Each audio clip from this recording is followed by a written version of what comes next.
programa Toda Beleza e hoje nós vamos falar sobre saúde. Nós vamos falar sobre um assunto que aflige metade dos brasileiros, que são as varizes. E para isso eu trouxe a cirurgiã vascular, a doutora Priscila Narraz. Tudo bem, doutora? Bem, e você, Amanda? Tudo bem. Prazer também. estar aqui, muito obrigada. O prazer é todo meu. E nós vamos falar agora sobre quais são os principais sintomas, né, doutora? E se tem cura as varizes. Você pode explicar um pouquinho pra gente? Que acho que essa é uma dúvida que aflige muitos brasileiros, né? Claro. Primeiramente, Amanda, a gente precisa diferenciar o que são as varizes do que são veias visíveis. Muitas vezes a paciente chega no consultório e fala assim: doutora, eu tenho umas veias que estou vendo, acho que estou com varizes. Pacientes muito claras de pele vão ver as veias nas suas pernas e não necessariamente veias visíveis são veias doentes. As veias doentes, elas são o quê? Elas são dilatadas e tortuosas. Então, a parede da veia está danificada anatomicamente. Essa dilatação e essa deformidade é irreversível. E nestes casos, a gente classifica a veia como uma veia varicosa ou varizes. No caso da safena, que é uma veia que tem válvula, as válvulas não estão fazendo o serviço direito, que é de levar o sangue de baixo para cima, então o sangue reflui e a gente diz que a safena está insuficiente ou incompetente. Ah, sim. E assim, doutora, é só em mulheres ou homens também tendem a ter varizes? Não é um privilégio das meninas. Os rapazes também têm varizes, porém numa proporção muito menor. Enquanto eu tenho um homem para 3 mulheres, nossa, então a incidência é bastante alta nas mulheres. Isso tem relação com os hormônios femininos também. E também, em ambos os casos, eu tenho o fator hereditariedade, que é o que predispõe ao aparecimento de varizes. Assim, e por que tende a ter assim, mais mulheres? Também tem o fator genético ou não? É só o fator hormonal mesmo? Como eu falei, Amanda, o fator genético hereditário é o fator predisponente. Então, existe a predisposição genética do paciente desenvolver varizes. No caso das mulheres, como existe o uso de pílulas anticoncepcionais, o número de gestações, tudo isso vai fazer com que ela desenvolva mais precocemente, com uma maior incidência, as varizes, uma vez que esses hormônios, os hormônios femininos, não existem nos homens. Ah, sim. E as varizes, elas são mais internas, mais externas? Como que funciona? Essa é uma pergunta super importante. As pessoas chegam falando assim: eu tenho varizes internas. Varizes internas não existem. É um mito que a gente precisa esclarecer a população. As veias internas da perna, que são aquelas que estão abaixo do músculo, do lado do osso, essas são as veias profundas e elas não são passíveis de se tornarem varicosas. No sistema venoso profundo é onde ocorre a trombose venosa profunda, que é uma entidade nosológica importante que pode desencadear embolia até a morte. Não tem nada a ver com as varizes que estão num plano superficial. As varizes estão logo abaixo da pele.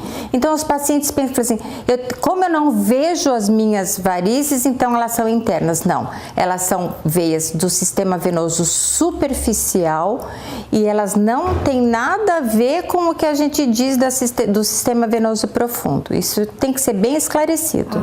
Então as varizes, como elas são mais superficiais, então elas são mais fáceis de serem tratadas, né? Sem dúvida. Ainda mais que o sistema venoso superficial, ele se regenera.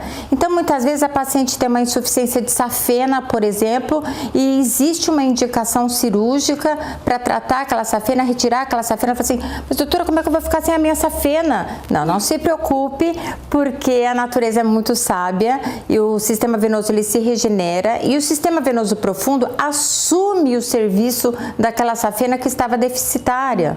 Então, não tem problema nenhum a gente tirar as veias que estão doentes. Então isso não vai causar problema nenhum, viu, gente? Pode ficar tranquilo. Quando o médico indicar a cirurgia, não precisa se desesperar, porque é bem tranquilo, né, doutora? Sim, é bem tranquilo desde que seja uma indicação correta. Sim, é verdade.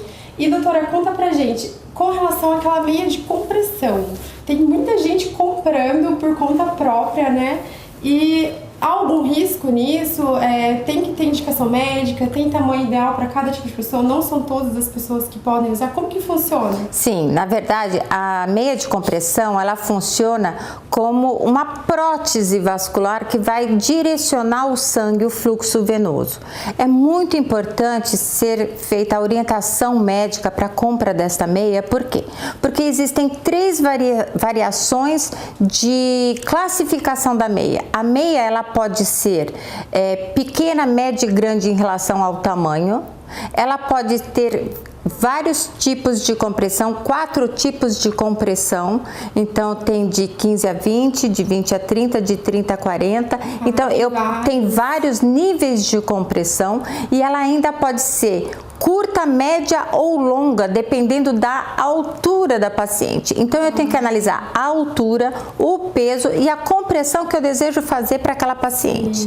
E dependendo do grau de insuficiência venosa, um ou outro grau de compressão. Então eu tenho que analisar essas variáveis, eu tenho que medir a perna e a extensão e o diâmetro do membro da paciente. Então é uma coisa que assim, parece simples, vou comprar uma meia elástica. Não. Não é simples, viu, gente? Por favor, então vá ao médico e tenha a indicação de um médico para estar comprando, não vai comprando por conta própria, tá? Ainda mais importante, Amanda, existe o efeito rebote da meia elástica. Existem algumas doenças arteriais em que a meia elástica ela é contraindicada formalmente. Se eu coloco uma meia elástica num paciente que tem arteriopatia periférica, eu pioro o quadro arterial dele e posso levar a uma isquemia do membro. Então é grave, o negócio não é brincadeira.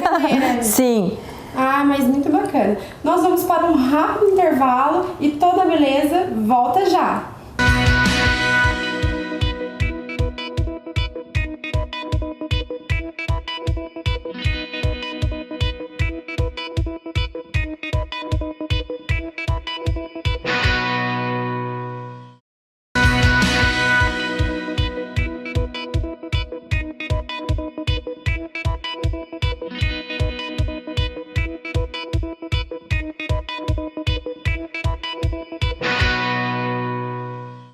Olá, Toda Beleza está de volta e eu estou aqui com a doutora Priscila Narra, cirurgiã vascular. Nós estamos falando sobre varizes. Então, doutora, a pergunta de agora é uma pergunta que provavelmente muitas mulheres têm dúvidas se calça jeans contribui para varizes. Não, isso daí não é verdade, é mito. Pensa assim, usar calça jeans muito apertada. Um outro mito muito importante também é o salto alto. As pacientes falam assim, eu tenho varizes porque eu usei muito salto alto que eu fui obrigada a usar no trabalho. Ou, eu tenho varizes porque eu subo e desço muita escada. Gente, isso não é verdade, isso são mitos. Por quê? A musculatura da panturrilha, da batata da perna, vulgarmente falando, é a que mais impulsiona a circulação.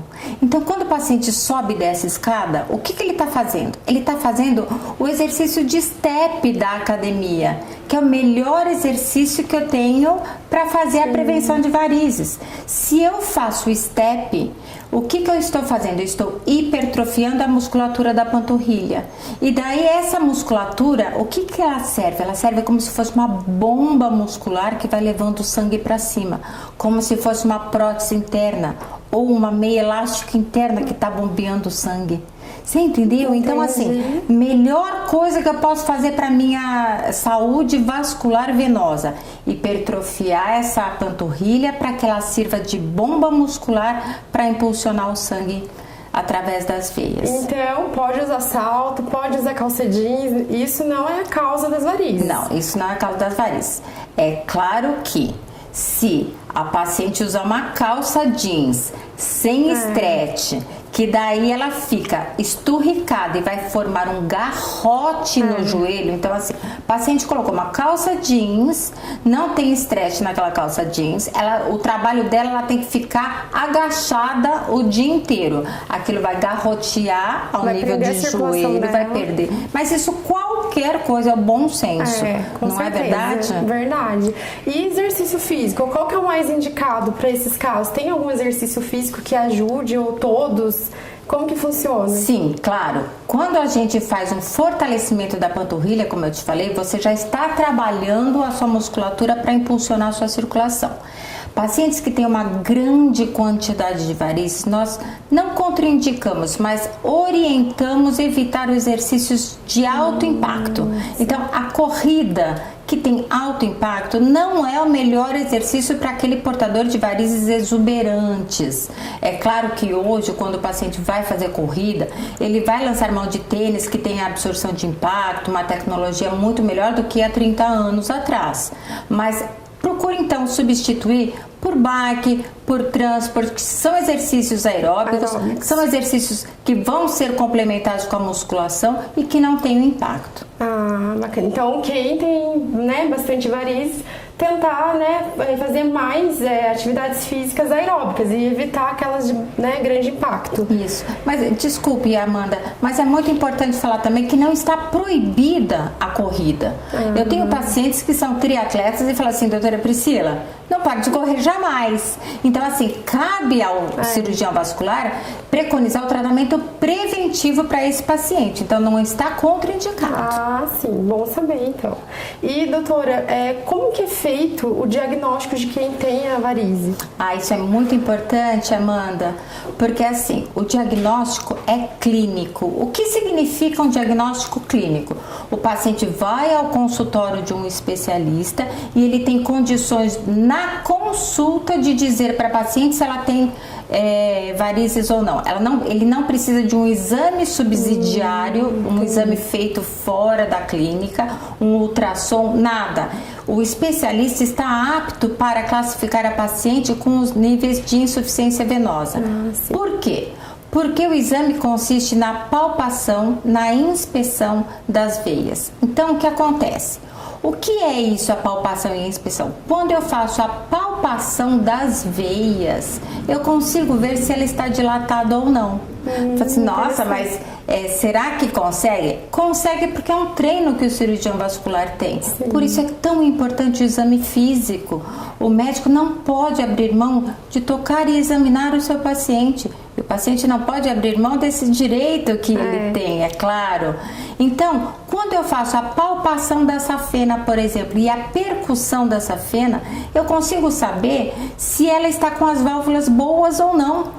E daí, assim, se eu tenho alguma dúvida, aí é que eu peço o Doppler para confirmar o meu exame clínico. Então, assim, não é o Doppler que vai fazer o diagnóstico. Quem faz o diagnóstico é o especialista no consultório. Em casos de dúvida, na hora de uma programação cirúrgica, ele pede o Doppler. Doutora, e só para quem não sabe o que é Doppler, o que seria o Doppler? O Doppler é um ultrassom específico da circulação que vai ver o fluxo sanguíneo. Então, o Doppler, além de me dar a dilatação das veias, vai me dar principalmente o mais importante, o fluxo, o sentido do fluxo das veias. Uma vez que nós falamos que o fluxo invertido é que caracteriza a insuficiência da safena e daí a incompetência. Muito interessante. E mais uma dúvida, que acredito que seja dúvida também de muitos brasileiros: varize e vasinho, tem ligação? É a mesma coisa? Como que é, doutora? Então vamos lá. Nós estávamos falando do diagnóstico da insuficiência de safena. Fora a safena, eu tenho milhares de veias na perna que formam uma rede. São chamadas veias reticulares. Retículos do latim é rede, né? Então são as veias reticulares que formam aquela rede.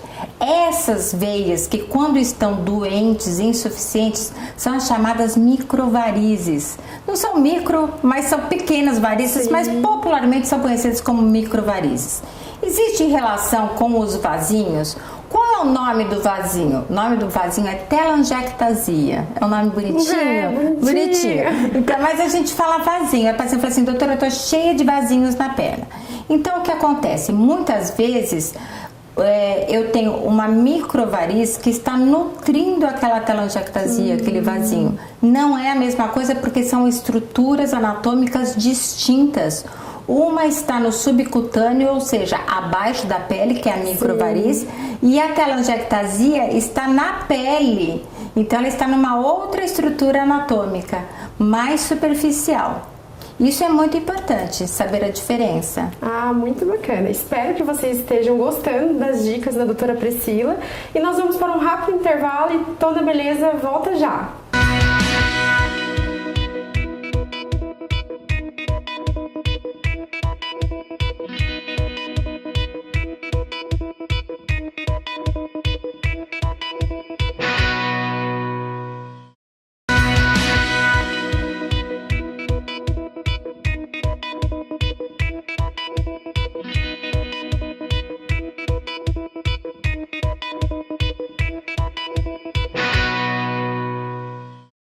Toda Beleza está de volta e hoje nós estamos falando sobre varizes. Eu estou aqui com a doutora Priscila Narrasi. Doutora, a gente tem mais algumas dúvidas, claro, né? Sobrepeso contribui, sim, né, para ter varizes? Sim, contribui sim, Amanda.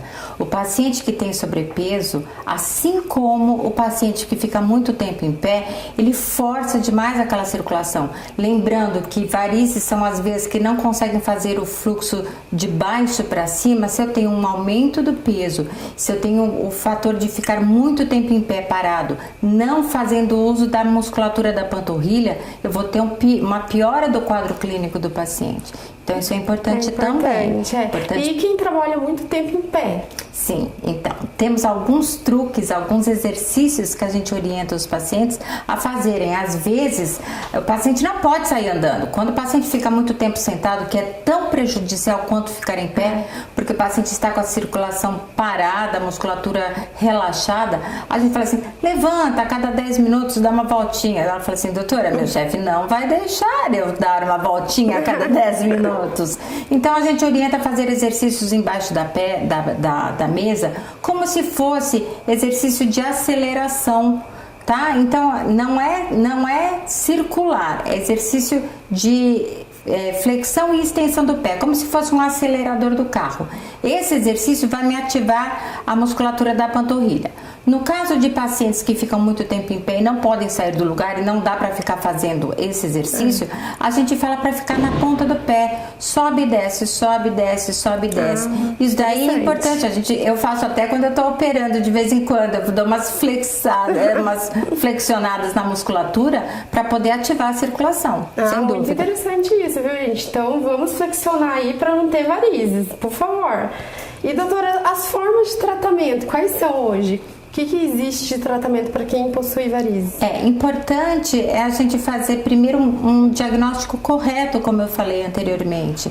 Então, na hora de fazer o diagnóstico das varizes, eu tenho que saber se a paciente tem varizes só no sistema reticular, que são aquelas que são as microvarizes com as telangiectasias, que são os vasinhos, ou se ela tem um problema de insuficiência de safena, que é uma veia troncular. São tratamentos distintos. No caso das microvarizes e das telangiectasias, eu vou fazer ou microcirurgia no consultório com anestesia local mesmo e secar esses vasinhos com líquido ou com espuma, ou eu vou fazer a microcirurgia no hospital junto com a cirurgia de safena. Porque às vezes a paciente tem insuficiência de safena e nunca tem varizes numa perna só. Isso é uma coisa importante para a gente lembrar também, porque às vezes fala assim, nossa, mas eu vou operar só uma perna? Não, já vai operar as duas pernas, porque sempre tem nas duas pernas. Nunca, então, vai ter só em uma? Na verdade, não existe nunca. Quando eu tenho varizes pós-traumáticas, por exemplo, a paciente foi atropelada, teve um problema na perna, pode-se desenvolver varizes numa perna que foi afetada? Sim. Existem outros casos, por exemplo, uma síndrome de Cockett, que é a compressão da veia ilíaca, que dá varizes só na perna esquerda? Pode? Também pode, mas são casos de exceção. Aqui, que são varizes secundárias. As varizes primárias, que é de causa genética, elas aparecem nas duas pernas. Nas duas pernas. Ah, interessante. E em relação ao tratamento, nós, para safena, então, insuficiência de safena, eu tenho 3 técnicas. Eu tenho a cirurgia convencional, que é o clássico, que é um tratamento gold standard, super consagrado. Os cirurgiões brasileiros são ótimos, então a gente interna a paciente, faz a ligadura da safena e tira a safena inteira. A gente coloca um flebestator, que é como se fosse um catéterzinho dentro da veia e extirpa essa veia. Então essa veia foi retirada da circulação. Este é o primeiro. Por quê? Porque a veia está doente, não cabe recuperação para essa veia. Então eu tenho que excluí-la da circulação. Uma outra técnica seria o laser endovenoso. Então, eu interno o paciente, eu faço anestesia no paciente e em vez desse catéter eu coloco a fibra do laser e eu queimo a veia por dentro. Então também eu excluo a veia safena da circulação, porém ela fica no paciente e depois aquela faz uma fibrose e ela é reabsorvida. É uma técnica menos agressiva do que a cirurgia. Porém, é uma técnica que os convênios não cobrem, então é um pouco mais difícil. Agora, em relação à terceira técnica, que é minimamente invasiva, realmente, é a ecoesclerose, que é a embolização com microespuma guiada por ultrassom. Então, no consultório, sem necessidade de uma anestesia, eu faço a injeção de uma espuma fisiológica à base de gás carbônico, guiando pelo ultrassom, e faço o fechamento dessa safena com essa espuma fisiológica. O paciente coloca a meia elástica e sai andando. Então, não tem o custo hospitalar, não tem a anestesia e não tem repouso. Então, essa realmente é a técnica minimamente invasiva. Ah, bem bacana. Então, hoje em dia não precisa mais necessariamente passar pela cirurgia, quem não quer passar. Na grande maioria dos casos, eu consigo fazer indicação das 2 técnicas, ou da cirurgia, ou da ecoesclerose, ou do laser. Muitas vezes o paciente prefere a cirurgia, porque também o laser e a ecoesclerose, que são técnicas endovenosas, elas não são livres de recidiva, ou seja, a veia pode voltar a abrir. Então, a única técnica que garante que essa safena não vai voltar é a cirurgia. Então, toda técnica tem os seus prós e contras. Não existe uma técnica ideal. Existe aquilo que é o melhor para o paciente. E o médico especialista tem que estar apto para explicar isso para o seu paciente e ajudar o paciente a resolver de acordo com as necessidades do paciente. Porque eu tenho que analisar o universo daquele paciente. Se trabalha, se não trabalha, se cuida de criança, se não, se pode tirar férias, se não, se tem outras comorbidades, são outras doenças que aumentam o risco anestésico. Então, o paciente é único. Eu tenho que avaliar o que é melhor para ele. Sim, sem com dúvida. Certeza. Verdade. Estamos terminando aqui mais um programa Toda Beleza. Doutora, eu gostaria de agradecer a sua presença aqui no meu programa. Prazer todo meu, Amanda. Espero que vocês tenham gostado das dicas, né, da doutora Priscila Narras. Doutora, eu gostaria de estar deixando um site para as pessoas estarem tirando suas dúvidas lá. Sim, meu site é priscilanarras.com.br. Tem bastante tira-dúvidas, mitos, verdades e mentiras, dicas. Fiquem à vontade. Legal. Então, se você tem alguma dúvida, entre no site, tire essas dúvidas, já converse com a doutora Priscila. Muito obrigada, um beijo e até o próximo programa.